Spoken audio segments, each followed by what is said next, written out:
자, 전동화의 물결은 이제 누구도 부정을 할 수가 없는 자연스러운 흐름이 됐고 대세가 됐습니다. 뭐 여러 가지 규제 때문에도 그렇지만 그렇기 때문에 모든 브랜드들이 전동화에 신경을 많이 쓰고 있는 상황이죠. 그런 상황 속에서 스포티한 거, 스포츠카 혹은 퍼포먼스를 굉장히 강조를 해왔던 브랜드들도 울며 겨자 먹기로 전동화에 조금 나서고 있습니다. 오늘의 주인공도 그런 피해자 아닌 피해자라고 이야기를 할 수 있을 것 같아요. 오늘의 주인공은 마세라티의 르반테 GT 하이브리드입니다.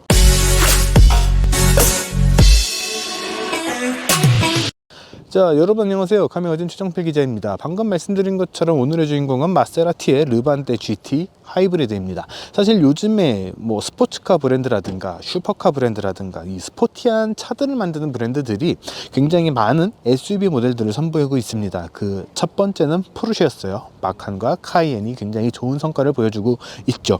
그 다음에 람보르기니 같은 경우에도 우루스라고 하는 굉장히 큰 사이즈의 멧돼지 같은 그런 하이 퍼포먼스 슈퍼 SUV를 출시를 해왔습니다.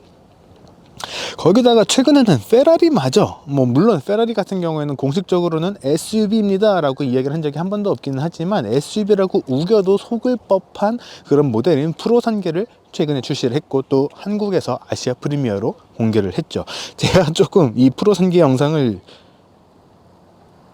인정합니다. 조금 대충 만들었어요. 그렇기 때문에 굉장히 좀 죄송스러운 마음이 있는데 기회가 된다면 그 차는 꼭 다시 한번 제대로 리뷰를 해볼 수 있도록 하겠습니다. 어쨌든 그런 흐름들이 있고 마세라티 역시 그런 흐름들을 벗어나지 못했습니다. 그렇게 해서 출시가 된 모델이 바로 이 르반테라고 할 수 있죠. 거기다가 전동화라고 하는 이 배출가스 규제와 친환경적인 것들에 대한 트렌드가 굉장히 강해지면서 하이브리드까지 적용이 됐습니다. 저희가 작년에 기블리 하이브리드도 좀 리뷰를 해서 보여드린 적이 있어요. 이쪽에서 보여드릴 텐데 오늘 준비한 이 르반테 GT 하이브리드는 이 기블리 하이브리드하고 같은 개념의 모델이다 라고 생각을 하시면 좋을 것 같습니다. 그러면 이 르반테 GT 하이브리드 어떤 점이 어떻게 달라졌는지 지금부터 하나씩 살펴보도록 하죠. 일단 르반테 GT 하이브리드 같은 경우에는 기존에 판매가 되고 있었던 디젤 엔진이 장착이 된 르반테의 디자인을 거의 그대로 가져갔다라고 이야기를 할 수가 있을 것 같습니다.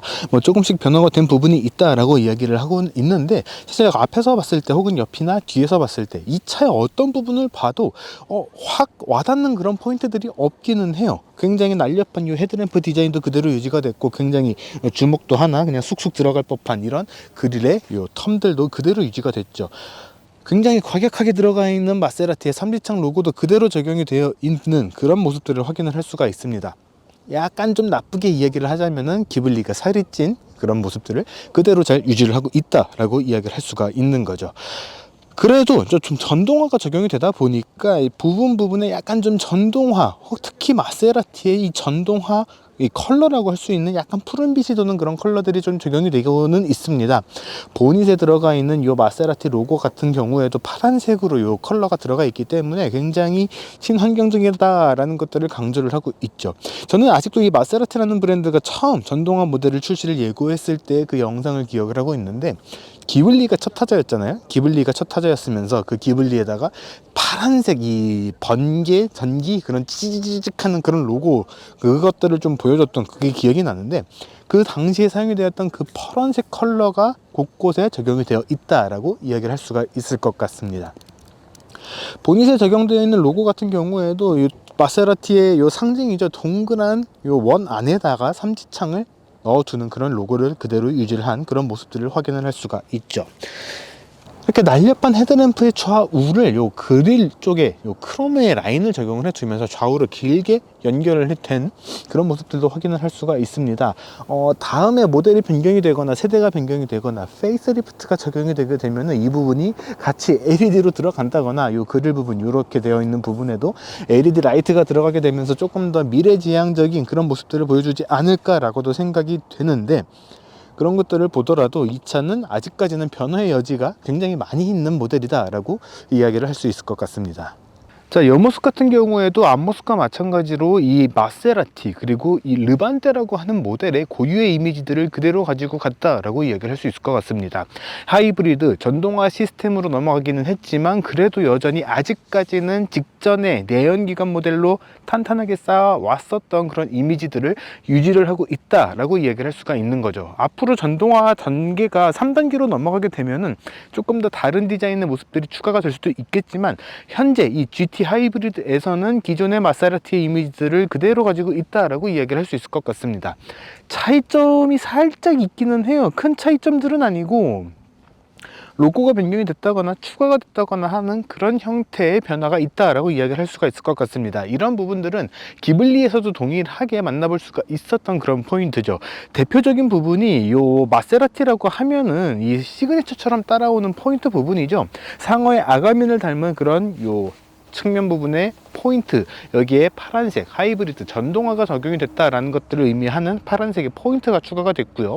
GT 하이브리드가 되면서 GT 레터링도 같이 추가가 됐습니다. 굉장히 이 휘갈겨 쓴 듯한 그런 로고가 추가가 되어 있어서 굉장히 멋스러운 이미지들을 강조를 한 그런 모습들을 확인을 할 수가 있죠. 마세라티 하면 또 이 측면에 들어가는 이 로고도 이 C필러 쪽에 들어가는 로고죠. 이것도 상당히 시그니처라고 이야기를 할 수가 있는데 예전 마세라티 로고들을 보면은 사실 이 차 같은 경우에도 보닛에 들어가 있는 이 로고는 그대로 유지가 되어 있습니다. 동그란 이 테두리가 쌓여져 있는 그 마세라티 삼지창 로고죠.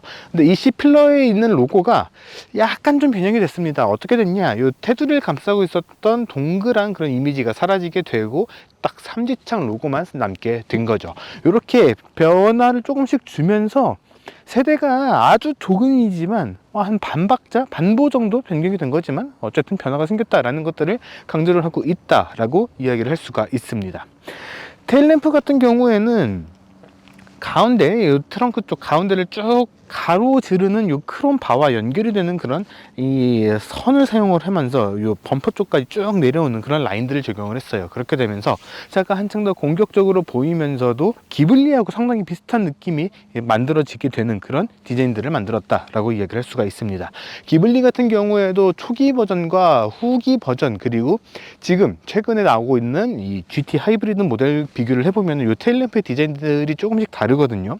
가장 최근에 후기형부터 이어져 왔던 그 그래픽 디자인을 그대로 적용을 했다라고 이야기를 할 수가 있을 것 같습니다.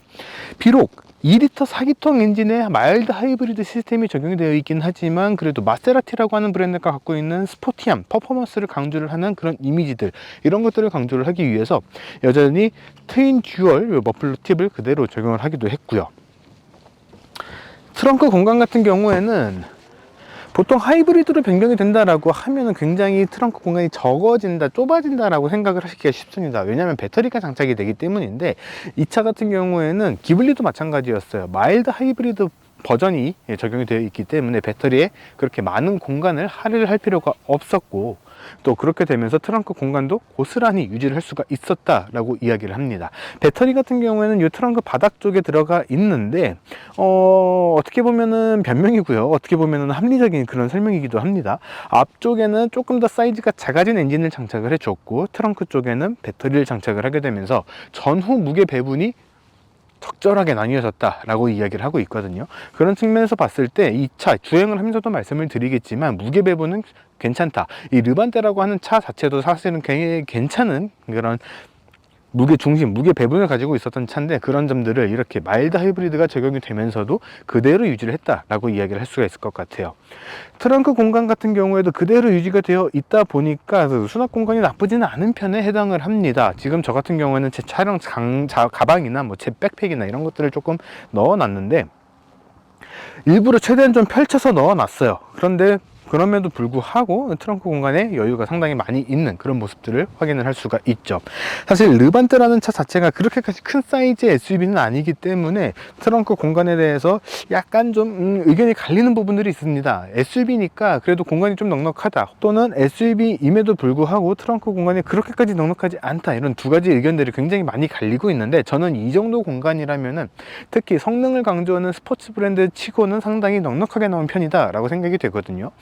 골프백 같은 경우에는 약간 좀 대각선으로 넣거나 이 6대4로 폴딩이 되는 2열 시트를 접고서 좀 수납을 해야 되는 그런 모습들이 있기는 하지만 요 가로로 일자로는 안 들어갑니다. 그렇기는 하지만 트렁크 공간 자체는 나쁘지 않은 공간을 가지고 있다라고 저는 이야기를 드릴 수 있을 것 같아요. 약간 좀 대각선으로 해서 쌓는 형태로 하면은 3개까지도 들어가지 않을까 생각이 됩니다. 그리고 트렁크를 닫는 버튼 경우에는 이게 요즘에는 이제 스텔란티스 그룹으로는 다 묶여서 같이 들어가고 있죠. 실내에서도 한 가지 포인트에서 더 말씀을 드리겠지만, 지프, 그 중에서도 체로키나 그랜드 체로키, 뭐 컴패스, 이런 도심형 SUV에서 많이 만나볼 수 있었던 그런 버튼 배열이 작용이 되어 있습니다. 트렁크를 닫는 버튼이 옆쪽에 되어 있는 건데 사실 반응이 조금 느려요. 의심하지 않고 트렁크 닫는 버튼을 누르고 운전석으로 이동을 하시면 되지 않을까 싶습니다. 그 외에는 기존의 르반떼 디자인을 그대로 가지고 갔기 때문에 기존의 마세라티 이미지들을 잘 유지를 했다라고 이야기를 할 수 있을 것 같아요. 자, 이번에 이 르반떼 GT 하이브리드의 실내로 들어왔습니다. 일단은 운전석에 앉아 있어요. 운전석에 앉아 있는데 전체적인 요 레이아웃 자체는 기존의 이 르반떼하고 완전히 동일한 그런 구성이다라고 이야기를 드릴 수 있을 것 같습니다. 여전히 시동 버튼도 왼쪽에 장착이 되어 있어요. 시동을 먼저 일단 걸어보면은 굉장히 조용해졌죠. 이따가 주행을 하면서 다시 한번 말씀을 드리겠지만, 주행을 하면서도 다시 한번 말씀을 드리겠지만, 마세라티가 굉장히 강조했던 것 중에 하나가 마세라티 특유의 마세라티 오브 SUVs라고 하는 요 르반떼 요 시그니처 중에 하나인 배기음을 그대로 유지를 했다라고 이야기를 하는 거였는데, 사실 배기음 자체가 굉장히 낮아졌습니다. 굉장히 조용해졌어요. 그리고 차분해졌어요. 그렇기 때문에 예전과 같은 그런 매력들을 느끼기는 조금 힘들다라는 것들을 먼저 말씀을 드리고 시작을 해야 될 것 같습니다. 일단 이 차 실내에 대한 것들을 먼저 좀 이야기를 해보면은, 가운데 요 계기판 쪽에는 7인치 TFT 디스플레이가 장착이 되어 있고, 가운데에는 8.4인치 디스플레이가 장착이 되어 있어요. 인포테인먼트 시스템 같은 경우에는 우리나라에서는 스텔란티스 코리아라는 이 수입 판매 법인이 있기는 하지만, 이 스텔란티스 코리아에서는 지프 그리고 푸조와 DS 3가지 브랜드만 취급을 하고 있죠. 하지만 글로벌에서 봤을 때는 이 마세라티 역시 스텔란티스 그룹 안에 포함이 되어 있는 그런 브랜드입니다. 그러다 보니까 이 인포테인먼트 안쪽에는 스텔란티스의 이 컴패니언 앱이 그대로 적용이 되어 있어요. 어떻게 보면은 최신의 그런 인포테인먼트 시스템이 적용이 되어 있다라고도 이야기를 할 수가 있는 건데, 그러다 보니까 내비게이션을 눌러보면은 네트워크 상태를 확인해 주세요. 팀의 오토를 사용하기 위해서는 안드로이드 오토 또는 애플 카플레이 연결이 가능한 폰이 필요합니다 라고 하는 그런 안내가 뜨고 있습니다. 그런데 저희가 지프 모델들을 시승을 하면서도 말씀을 드렸던 것이 뭐냐, 무선으로 이 카플레이나 이 안드로이드 오토가 사용이 가능하기 때문에 굳이 컴패니언 앱을 사용을 할 필요성이 있는가? 라는 것에 대한 의문점들이 굉장히 강하게 들어요.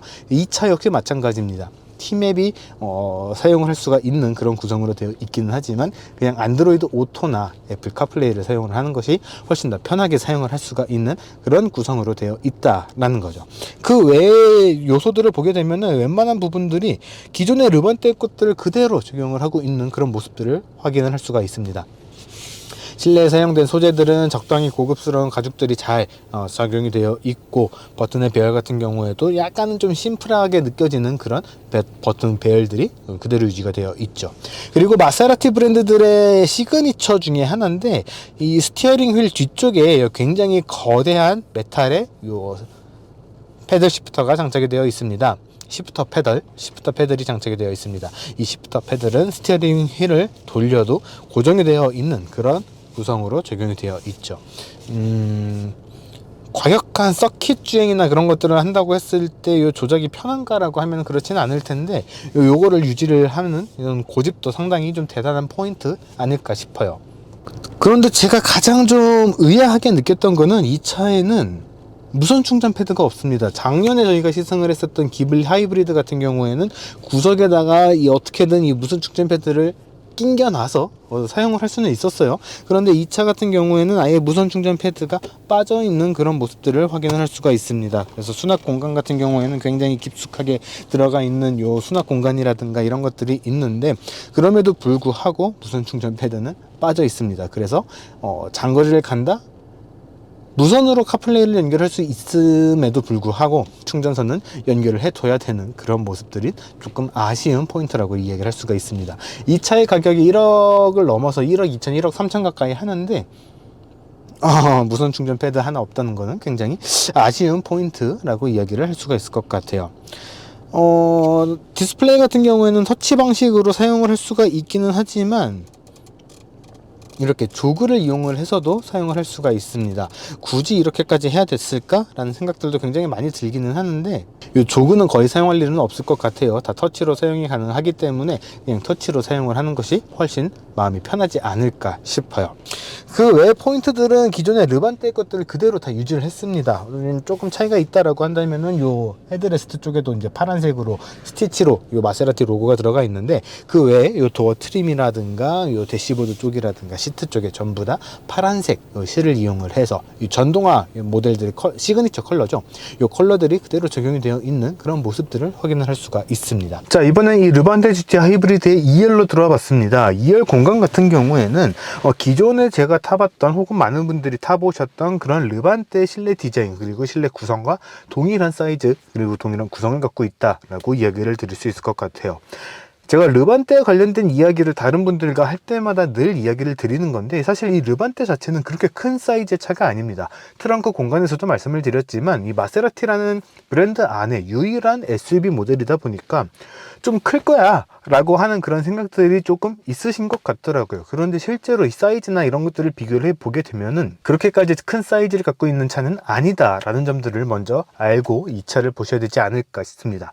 그러다 보니까 실내 공간 같은 경우에도 이 차 급을 생각을 하면은 그냥 평균적인 혹은 조금 더 좁은 그런 사이즈의 공간을 갖고 있는 건데 이 기존에 갖고 있었던 이미지 자체가 좀 큰 차일 거야 라고 하는 그런 이미지들이 있다 보니까 굉장히 적게 느껴지는 그런 포인트들도 분명 있습니다. 하지만 이거는 그렇게까지 큰 차가 아니다 라는 점을 먼저 알고 보시면은 그렇게까지 좁진 않은데 라고 또 생각이 되는 그런 포인트들이 분명 있어요. 그렇기 때문에 이 사이즈에 대한 개념을 조금 다시 잡고 이 차를 보시는 것들을 추천을 드리고 싶습니다.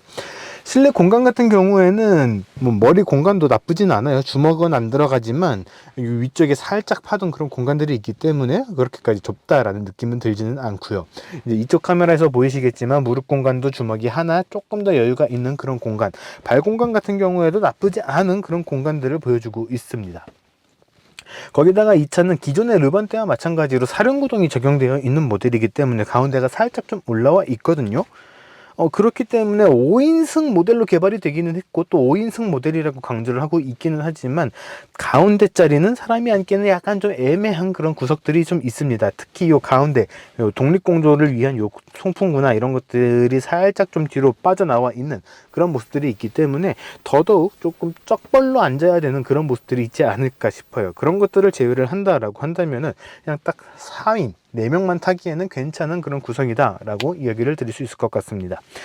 가운데 요 아래쪽에 이제 뒷좌석을 위한 공조 컨트롤러가 있고 요 아래쪽 더 아래쪽에는 사실 아무것도 없어요. 여기에다가 작은 수납 공간이라도 하나 마련을 해줬으면 어땠을까라는 약간의 아쉬움이 있기는 하지만 그래도 뒷좌석을 위한 공조 송풍구 그리고 뒷좌석에서도 사용을 할 수 있는 두 개의 USB-A 타입 충전 포트와 12V 파워 아울렛이 같이 자리를 하고 있기 때문에 필요한 기능들은 얼추 갖추고 있다라고 이야기를 할 수 있을 것 같습니다. 시트의 착자감 자체도 그렇게 나쁜 편은 아니에요. 상당히 좋은 가죽들을 사용을 하는 브랜드고 또 고급화를 꾀하고 또 그런 것들을 강조를 하는 브랜드다 보니까 시트의 촉감 그리고 착자감 자체도 나쁘지 않은 편에 해당을 합니다. 등받이도 90도에 가까운 각도에서부터 해서 한 100도, 한 10도 정도 넘어간다 라고 이야기를 하면 될 것 같아요. 조금이지만 등받이 각도도 조절이 가능하기 때문에 조금 더 편한 각도를 찾아서 트렁크 공간을 더 활용을 하거나 2열에 앉는 사람이 조금 더 편한 이런 시트 구성을 갖추면 되지 않을까 싶습니다. 자, 이번에 이 르반떼 GT 하이브리드 직접 주행을 해보도록 하겠습니다. 파워트레인에 대한 이야기를 먼저 드리면은 기블리 하이브리드하고 동일한 그런 파워트레인이 적용이 되어 있어요. 8단 자동 변속기와 함께 2리터 4기통 마일드 하이브리드 파워트레인이 적용이 되어 있죠.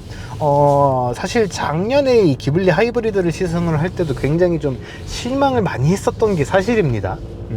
배기음도 잃어버렸고 강렬한 이런 퍼포먼스도 잃어버렸기 때문인데, 그런 모습들이 이번 르반테 GT 하이브리드에서는 조금 더 강해졌다라고 이야기를 할 수가 있을 것 같아요.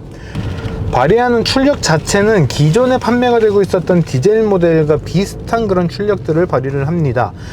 기존의 Q4 디젤 모델 같은 경우에는 6기통 엔진이 장착이 되어 있으면서 최고 출력 350마력을 발휘를 했었는데, 이번 GT 하이브리드에서는 최고 출력 330마력을 발휘를 하고 있죠. 발휘하는 최대 토크 같은 경우에도 40.6으로 기억을 할 겁니다. 약 40kg/m/대 최대 토크를 발휘를 하는데, 배기량은 훨씬 낮아졌고 기통수도 줄어들었지만 이 마일드 하이브리드 시스템의 도움을 받아서 기존과 비슷한 그런 출력을 발휘를 하게 됐습니다. 그런데 여기서 이제 그 아쉬움이 강한 게 시작이 되는데, 발휘를 하는 성능은 비슷하지만 배기음이 줄어든 정도는 굉장히 커졌어요. 아까 실내에서 운전석에 대해서 말씀을 드리면서도 시동을 걸어 봤잖아요.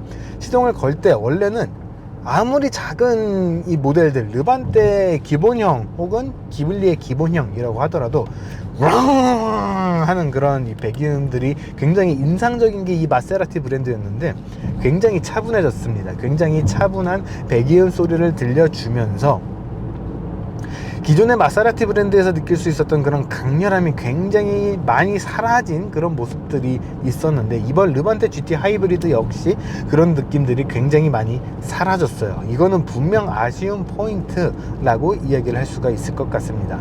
물론 이제 스포츠 모드를 적용을 하게 되면은, 스포츠 모드를 켜게 되면은 소리가 조금 더 우렁차지기는 하는데, 팝콘 사운드라고 하죠.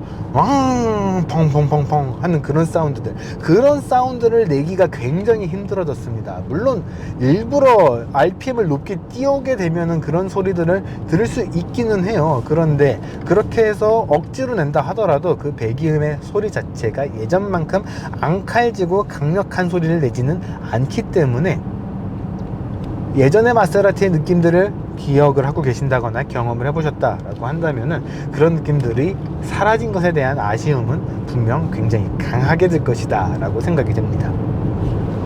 그래도 좀 다행이다 싶은 거는, 이 르반테라고 하는 차 자체도 마세라티가 손을 댔기 때문에 굉장히 밸런스가 좋고 또 잘 달리는 그런 구성으로 되어 있었단 말이에요. 그런 느낌들은 그대로 유지를 해준 그런 모습들을 확인할 수가 있습니다. 쭉 가속을 하게 되면은 굉장히 매끄럽게 속도도 올라가고 굉장히 탄탄한 그런 주행 감각을 느낄 수가 있어요. 서스펜션의 반응, 이렇게 급격한 조향을 한다거나 했을 때 차체 안정성, 그런 것들도 굉장히 탄탄한 그런 주행 질감들을 보여주고 있습니다. 다만 배기량도 낮아지고 했기 때문에 예전 같은 느낌은 분명 아닙니다. 엔진이 굉장히 힘겹게 돌아가는 그런 느낌들도 굉장히 많이 전달이 돼요. 꽝 하는 소리와 다르게 속도는 굉장히 스무스하게 올라가는 그런 모습들, 그런 측면에서는 확실히 배기량이 작아졌구나, 예전 같지 않구나 라고 느껴지게 되는 그런 포인트 아닐까 싶습니다. 그래도 이제 마일드 하이브리드 시스템이 적용이 되면서 E부스트라고 하는 이 전자식 부스트 기능, 전자식 터보 기능이 추가가 됐기 때문에 예전과 같은 그런 빠른 그런 주행 감각들은 같이 느낄 수가 있다라는 게 그나마 다행인 점이라고 할 수 있을 것 같습니다. 사실 전동화를 하게 되는 가장 큰 이유 중에 하나는 연비의 효율이죠. 이 차 마세라티에서는 ICE 모드라고 하고, 저는 그냥 아이스 모드라고 이야기를 하는데, 아이스 모드로 하게 되면은 진짜 차가 얼어붙는 그런 느낌이에요. 이 얼어붙는다는 거는 차가 둔탁해진다라는 그런 의미로 받아들이시면 좋을 것 같은데, 굉장히 부드러워지고 또 조용해지고, 이 모드로 탈 거라면은 효율성, 연비는 분명 굉장히 좋아지겠지만, 이런 느낌의 차를 탈 거면 굳이 마세라티를 탈 필요가 없지 않나? 라는 생각이 들 정도로 차가 굉장히 차분해집니다. 한 번씩 푹 하는 그런 배기음이 터지는 그런 소리들도 싹 사라지기 때문에, 기름이 정말 부족해서 주유소까지 간당간당하다라는 게 아니라면은 이 아이스 모드는 사용을 하지 않을 것 같고요. 그냥 일반적인 그냥 시동을 켜게 되면은 적용이 되는 노멀 모드에서는 아이스 모드보다는 덜 하지만 그래도 그렇게까지 강렬한 감각은 느끼기 힘들지 않을까 싶습니다. 그래서 이 마세라티의 이 브랜드에서 추구를 하는, 그리고 그 브랜드에서 기대를 할 수 있는 그런 느낌들을 받기 위해서는 무조건 스포츠 모드를 켜고 주행을 하는 것이 맞지 않을까 싶어요. 서스펜션 같은 경우에도 에어 서스펜션이 장착이 되어 있기 때문에 스포츠 모드로 변경을 하게 되면 조금 더 하드한 그런 노면 반응들을 확인을 할 수가 있고요. 이 주행 모드에 따라서 오프로드 모드까지 선택을 할 수가 있는 그런 이 주행 모드가 적용이 되어 있기 때문에 주행 환경에 따라서 자동적으로 차고가 낮아지는 높이들, 이런 것들을 확인을 하면서 주행을 하게 된다면은 많이 좀 심심해지긴 했지만 그래도 달리는 것에 있어서 진심이었던 브랜드, 그 이퀄 마세라티, 이런 느낌들을 충분히 느낄 수는 있지 않을까 싶습니다. 예전의 것들이 조금 더 날 것에 가까운 그런 강렬한 느낌들이었다라고 한다면은 지금의 기블리 그리고 르반떼는 그런 측면에서는 훨씬 차분해졌다라고 이야기를 할 수가 있는 거죠. 마세라티 특유의 그런 강렬한 아이덴티티는 잃어버렸다라고도 이야기를 할 수가 있지만 성향에서의 접근성은 조금 더 가까워졌다라고 이야기를 할 수 있을 것 같습니다. 자, 지금까지 마세라티의 하이브리드 SUV 르반테 GT 하이브리드를 시승을 해봤습니다. 사실 개인적으로는 굉장히 안쓰럽다라는 생각이 굉장히 많이 들거든요.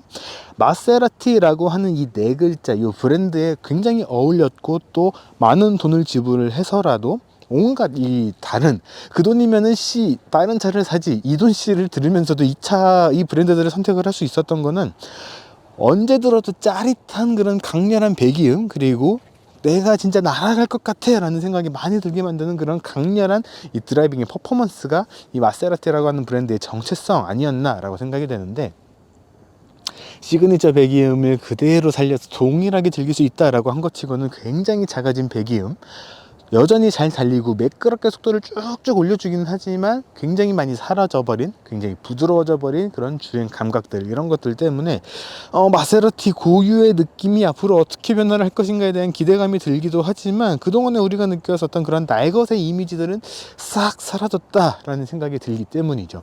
그런 것들 때문에 굉장히 아쉬움이 많이 들기도 하는데, 그렇다고 해서 이 차의 가격이 저렴한가? 라고 하면은 또 그렇지도 않습니다. 오늘 저희가 준비한 이 르반테 GT 하이브리드 같은 경우에는 1억 3,920만원 으로 책정이 되어 있고요. 이보다 조금 더 합리적이면서도 편의 장비들이 몇 가지가 조금 덜어져 있는 GT 베이스 같은 경우에도 1억 2,200만원대의 가격이 설정이 되어 있습니다. 이보다 상위 모델인 예전에는 뭐 S라든가 뭐 그렇게 이름이 붙었던 것들이 있는데 이 트림명이 바뀌었거든요. 네, 모데나로 이제 바뀌었는데, 그런 식으로 좀 상위 모델로 가게 되면은 가격은 당연히 더 비싸지게 되고, 최상위 모델인 이 르반떼 트루페어로 가게 되면 더 비싼 가격을 지불을 해야 하죠. 그렇기 때문에 여전히 1억이 넘는 금액을 주고 이 차를 살만한가라고 하면 사실 저는 잘 모르겠습니다. 1억 3천이라고 봤을 때 1억 3천을 주고 살 수 있는 너무나 매력적인 차들, 그러면서도 굉장히 강렬한 배기음과 강렬한 퍼포먼스를 보여주는 차들이 너무나 많기 때문이죠. 심지어 최근에는 기아에서 EV6 GT를 굉장히 강렬하면서도 저렴한 가격에 내놨죠. 그러다 보니까 이 차를 꼭 1억 3천씩이나 주고 사야 되는가 라는 것에 대해서 퀘스천 마크를 지을 수가 없는데, 저라면은, 정말 죄송한 이야기지만 저라면은 이 차를 고르지 않을 것 같습니다. 차라리 예전처럼 강렬한 배기음이 남아 있었다라고 한다면은 이 배기음, 아름다운 배기음에 반해서 이 배기음에 취해서 이 차를 선택을 했다라고 이야기를 할 수 있겠지만, 지금의 이 르반떼는 제 선택지에서는 완전히 멀어진 것 같아요. 그럼에도 불구하고 남들이 안 타는 차를 타고 싶다라고 한다면 이 차는 한 번쯤은 고려를 해볼 만하지 않을까 싶습니다. 여전히 굉장히 과격한 그런 이미지들을 갖고 있고, 남들이 안 타는 차를 산다라는 거에서는 이 차만한 차가 아직 우리나라에서는 없기 때문이죠. 그렇기 때문에 이 차의 구매를 고려하고 계신다라고 한다면은 한 번쯤은 꼭 시승을 해보시고, 이 차가 이제는 이 정도의 한계를 갖고 있구나 라는 것들을 명확하게 인지를 하신 다음에 구매를 하시는 것을 추천드리고 싶습니다. 자, 이번 영상은 여기까지고요. 너무 안 좋게 이야기한 것 같아서 미안한데, 네, 저희는 또 조만간 다른 영상으로 돌아올 수 있도록 하겠습니다. 지금까지 카메거진 최정필 기자였고요. 저희는 다음에 뵙겠습니다.